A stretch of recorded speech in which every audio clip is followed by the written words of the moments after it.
தந்தவர், என்ன வந்தாலும் எது வந்தாலும் தொடர செய்தவர், நான் என்றென்றும் சார்ந்திருக்கும் தகுதி உள்ளவர்.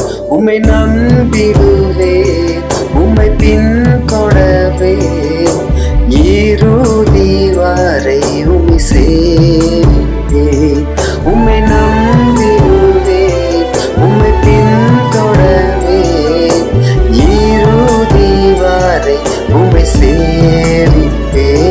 உங்க அழைப்பு இருந்ததால நான் அழிந்து போகவில்லை, உங்க அன்பு இருந்ததால நான் கைவிடப்படல, உங்க கிருபை என்ன காப்பதால வாழ்ந்து